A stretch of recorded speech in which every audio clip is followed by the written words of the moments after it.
नमस्कार, मैं प्रभात कुमार और बिहार चुनाव पर हमारे इस खास इलेक्शन बुलेटिन में आपका स्वागत है। आज का हमारा ये बुलेटिन बेहद खास है क्योंकि बिहार विधानसभा में मतदान की प्रक्रिया पूरी हो चुकी है। बिहार विधानसभा के तीसरे और अंतिम चरण के लिए मतदान की प्रक्रिया शनिवार 7 नवंबर को पूरी हुई। बिहार विधानसभा चुनाव के अंतिम चरण में चुनाव आयोग के आंकड़ों के अनुसार शाम 5 बजे तक 55.22% वोटिंग हुई। वहीं पहले चरण में शाम 6 बजे तक लगभग 54% और दूसरे चरण में शाम 6 बजे तक लगभग 52% वोटिंग हुई थी। वहीं वर्ष 2015 के विधानसभा चुनाव में कुल वोटिंग प्रतिशत 56.8 था। तीसरे और आखिरी चरण में सुरक्षा कारणों से वाल्मीकि नगर, रामनगर, सिमरी, बख्तियारपुर और महिषी विधानसभा सीट पर शाम 4 बजे तक ही वोटिंग हुई। बाकी 71 सीटों पर मतदान 6 बजे तक हुआ। पूरे चुनाव प्रचार के दौरान आरजेडी नेता तेजस्वी यादव ने 20 दिन में कुल 247 रैलियां की और 4 रोड शो किए, जो कि इस चुनाव में किसी भी राजनेता द्वारा किए जाने वाली रैलियों की संख्या से कहीं अधिक है।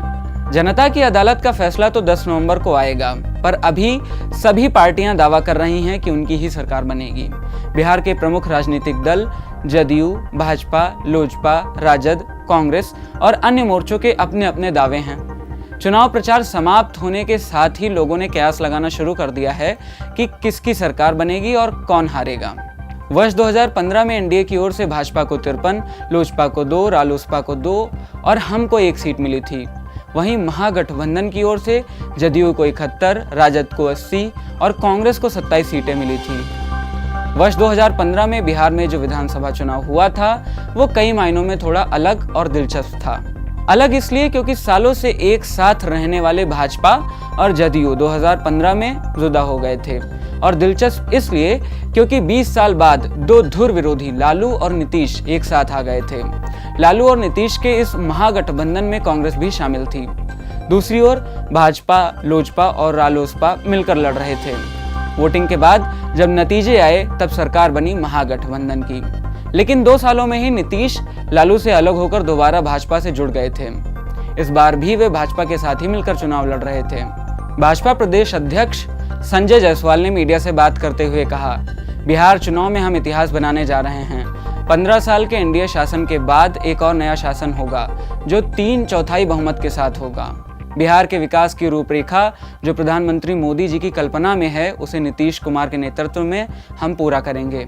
मधुबनी के बेनीपट्टी विधानसभा के निर्दलीय प्रत्याशी नीरज झा का पटना के एम्स में निधन हो गया। वह कोरोना के चलते 10 दिनों से अस्पताल में भर्ती थे। बेनीपट्टी में शनिवार को अंतिम चरण में चुनाव मतदान पूरा हुआ। जातिवाद की समस्या हमारे समाज में हमेशा से ही मौजूद है। कई समुदाय ऐसे हैं जिन्हें अपनी जाति की वजह से अपने व्यक्तिगत और सामाजिक जीवन में विभिन्न प्रकार की समस्याओं का सामना करना पड़ता है। ऐसा ही एक समुदाय है डोम समुदाय, जो बिहार और देश के सबसे पिछड़े समुदायों में से एक है। रिपोर्टर मीना कोतवाल ने बिहार के पूर्वी चंपारण जिले की ढाका विधानसभा के रहने वाले ऐसे ही कुछ लोगों से उनकी समस्याओं के बारे में बातचीत की। कितने लोग हैं और कितने घर हैं, कितने लोग रहते हैं? 8 घर। 8 घर है। 8 लोग घर में कितने लोग रहते हैं? लोग के होंगे 100 के लगभग। 100 के लगभग। क्या दिक्कतें हैं कि आपके स्कूल के ये जो छोटे छोटे बच्चे मुझे दिख रहे हैं सारे तरफ, ये स्कूल जाते हैं? हाँ, सब जाले सर। सब पढ़ते हैं, अच्छे से पढ़ रहे हैं? अभी पढ़ाई हो रही है? हाँ, अभी पढ़ाई तो बंद नहीं। अभी स्कूल बंद। स्कूल से जब आता है तो कोई शिकायत करता है कि मम्मी हमको पानी नहीं पीने दिए? ना देता, प्लेट में खाएला देता लोग सके, हम सके लड़का सके देवले अथी में खाएला पता पर अलगे बैठा के बालू डोम बारा अलगे खातो होनी सा, तोरा देह में ना सटम। अच्छा। हाँ, हिंदू लोग के अलगे ना बैठा होता, तो मुसलमानों से में पढ़ता तो ओकरो सके अलगे बैठा के खिलता, एक सके देह में सटे न देता। तुम बोलते नहीं हम भी तो हिंदू ही हैं। हाँ, हिंदू आती सबके एक लंग पढ़ाता है। तुमको हिंदू नहीं मानता है वो? ना मानता। क्या मानता है आपको? हमने सके कहता है डोम समता है, डोम बा के अलगे रखा। गाली दे के बात करता है? हाँ, गाली देता है सर। तो बच्चा लोग अगले दिन स्कूल जाता है कि नहीं? ना, मार पीट के तो दे जाए करी ले, तब वो कहले ना जाए गाड़ी बोरले अलगे कहले रहेला। कुछ पढ़ा अलग बैठा के भी कुछ पढ़ाता है कि नहीं? पढ़ाता है अलगे बैठा कर, ध्यान नहीं देता है ना। जाइले गाँव घर में तो बैठे ना देवले, केहू छुए ना देवले, दे दौरी दुकान पर चाह पानी ना पिए देवले। हाँ, जे डोम जात बाई गंधकी में रहले, ये सब आके है देखे दे पानी समा के रहलक लइका पैको बात पानी में जाता है त सब एथी हो के सब गंदगी से भरल बा सब लइका सब के देखै तारी जे कितना दिक्कत बा। ये तो हम लोग डूम होते हैं। हाँ। बाकी हम लोग का न दोसर रोजगार है और न दोसर कोई वास्ता है। अब वह है सिर्फ बांसों से काट को काट के लाया और वह बनाया टोकरी छेटी चाहे बिना ओना गांव में घुमा के दूसरे चावल दाल पड़ा वो खाया दूसरा कौन। और वो जमीन भी अपन नहीं तो रमधार सिंह जमीन है कि दिए तो वही जमीन में हम लोग का मड़ई टाटी बना कर घर। बिहार में आमतौर पर प्रत्येक वर्ष एक्यूट इंसेफेलाइटिस सिंड्रोम, जिसे आम भाषा में चमकी बुखार के नाम से जानते हैं, की समस्या देखने को मिलती है।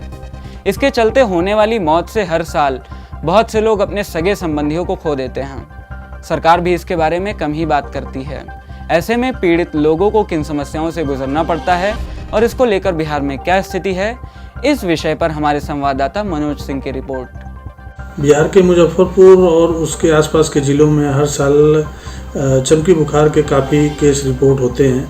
पिछले साल 500 से अधिक केस रिपोर्ट हुए थे, जिसमें से 150 से ज़्यादा बच्चों की मौत हुई थी और पूरे देश में इसको लेकर काफ़ी हंगामा हुआ था। और तब ये देखा गया था कि जो इलाज की जो पर्याप्त सुविधाएं थी मुजफ्फरपुर के श्री कृष्ण मेडिकल कॉलेज में और आसपास के जो CSC, PSC और डिस्ट्रिक्ट हॉस्पिटल थे वो तैयार नहीं थे इस बीमारी का मुकाबला करने के लिए, जबकि हर साल चमकी बुखार के केस रिपोर्ट होते रहे। जागरूकता अभियान भी ठीक ढंग से चलाया नहीं गया था। लोगों को पता नहीं था कि इस बीमारी से बचने के लिए क्या करना चाहिए। मेडिकल कॉलेज में बेड कम पड़ गए थे और जो वहाँ पर पहले से जो चीज़ें तैयार करनी थी, जैसे कि 100 बेड का ICU वार्ड, वो तैयार नहीं हो पाया था। वहाँ जो सुपर स्पेशलिटी ब्लॉक बनना है वो भी तैयार नहीं हो पाया था। तो इस बार ज़रूर कुछ थोड़ा सा काम हुआ है कि वो 100 बेड का जो ICU वार्ड था वो मार्च में मेडिकल कॉलेज में तैयार होकर हैंडओवर हो गया अस्पताल को। तो इस बार बेड की कमी नहीं थी और इस बार केस भी बहुत कम हुए हैं। वहाँ के जो अधीक्षक थे डॉक्टर सुनील साई, उन्होंने बताया कि इस साल 80 केस रिपोर्ट हुए हैं चमकी बुखार में, जिसमें से 11 बच्चों की मौत हुई है। और हमने देखा कि जो मुजफ्फरपुर ज़िले का एक मुशहरी प्रखंड है, मैं उसका गांव है मनिका बिशनपुर, वहाँ पर मैं गया था। पिछले वर्ष वहाँ पर 4 बच्चों की मौत हुई थी। इस साल वहाँ पर कोई केस नहीं है। पिछले साल जो चुल्हाई और उनकी पत्नी चुनमुन की जो बेटी थी रवीना, उसकी डेथ हुई थी, उनसे मिला तो उन्होंने बताया कि 1.5 महीने बाद रवीना की मौत के 1.5 महीने बाद सरकार ने उनको 4 लाख रुपए की आर्थिक सहायता दी थी।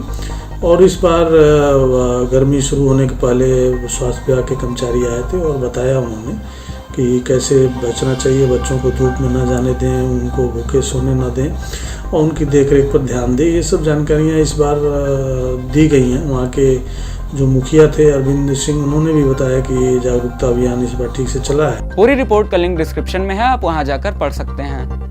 आप इस बुलेटिन में और क्या देखना चाहते हैं हमें ज़रूर बताइए। धन्यवाद।